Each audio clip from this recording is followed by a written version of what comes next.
On behalf of Google Cloud and CARAHCAST, we would like to welcome you to today's podcast, focused around Operation Work Safer, eliminate threats and protect against cyber terrorism, where Michael Shank, Work Transformation Lead at Media Agility, Benjamin Shank, Google Workspace Specialist at Media Agility, Katie Tobin, Workspace Innovation at Google Cloud, and James Ferreira, Workspace Specialist at Google Cloud, will discuss Google Cloud's Work Safer program. As we get started, just to kind of tag on to the introductions, I'm sure everybody has now heard of CARAHCAST and is familiar with Google, but I want to take a moment to introduce Media Agility. Media Agility is a premier Google Cloud partner, as well as a Google Cloud MSP, managed service provider. We have specializations across the board, and ultimately what this means is that as Katie and James and their team works to create fantastic technology, they then look to partners like Media Agility to be the hands and feet that help deploy and help public organizations optimize a lot of those tools that are robust and powerful when used correctly. So we are the folks that provide that white glove service for agencies such as yours. With that, you're going to hear from Mike and myself today, but this is just one small part of the Media Agility team. We are backed by over 500 plus Google Cloud certified engineers and have specializations across the board.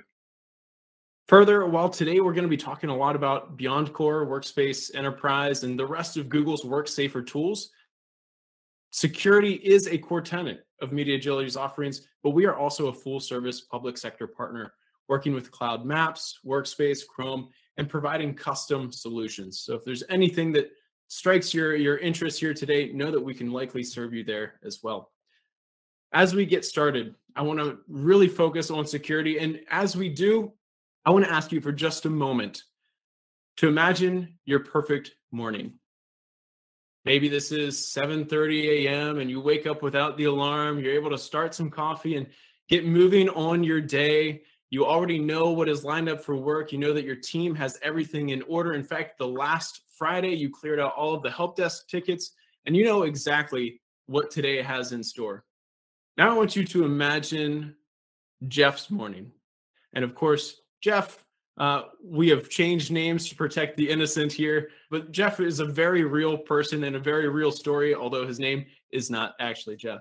But it was 2 a.m. when he first got his call. Not the 7:30 wake up he was hoping for. And the first few times his phone rang, he actually let it go to voicemail, figuring it was spam. Because even if it was work, we could likely wait until morning. However, on the third call, he figured out that something had to be up. He answered the phone, and it was the executive's voice telling him that there had been a critical IT failure, and he needed to get on site to assess the damage ASAP. On arrival, it became abundantly clear that the issue was far wider reaching than he had imagined. Everything that even tangentially touched their IT systems were down. Workers were locked out because their key cards no longer worked. Maintenance hadn't showed up yet, so everybody was just milling about waiting to get in. The machinery, meanwhile, was at a complete halt, with millions of gallons of product spoiling in front of them. They couldn't even flush it to clean it out and keep the machines moving because their waste management facility was also locked down. After a quick call to the heads of the IT departments at the company's other plants, Jeff quickly realized that this wasn't simply an IT failure, as the executive had couched it. This was his worst nightmare.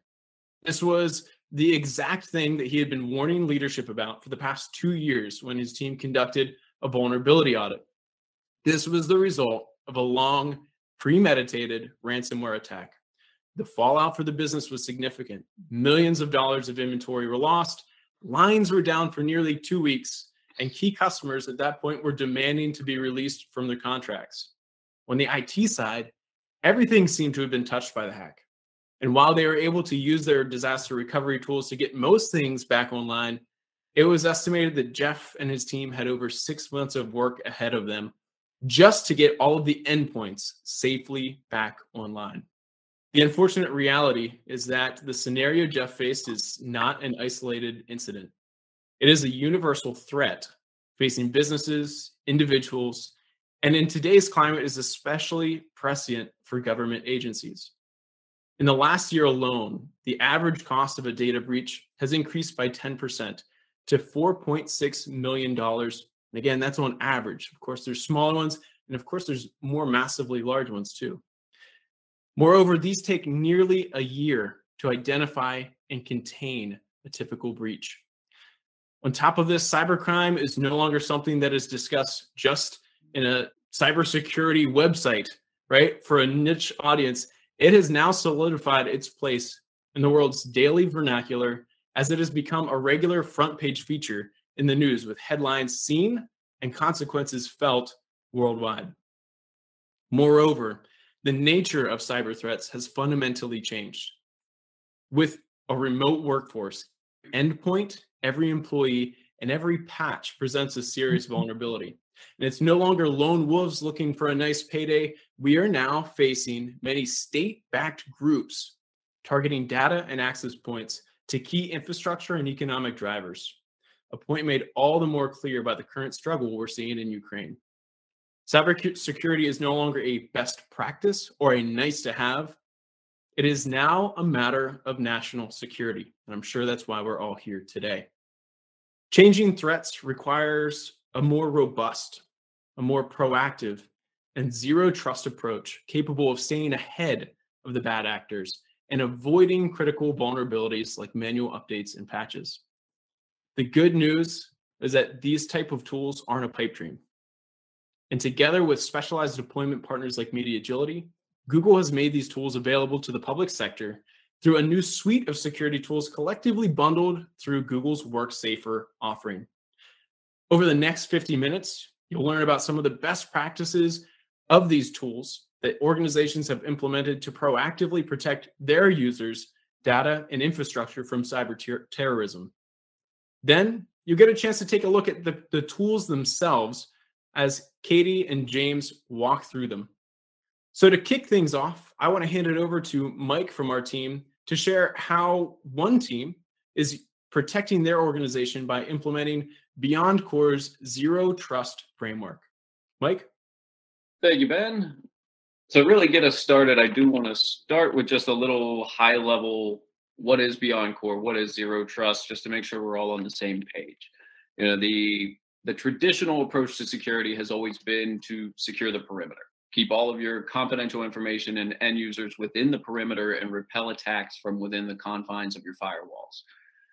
COVID has officially breached the perimeter, leading to a very acute need for a more modern security architecture and ethos.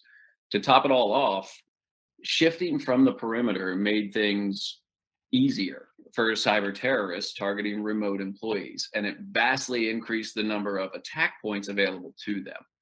To exacerbate that situation, we've seen a very significant increase in the number of large-scale phishing and ransomware attacks. And as Ben mentioned, they're targeting major segments of the US infrastructure and shutting down portions of our economy.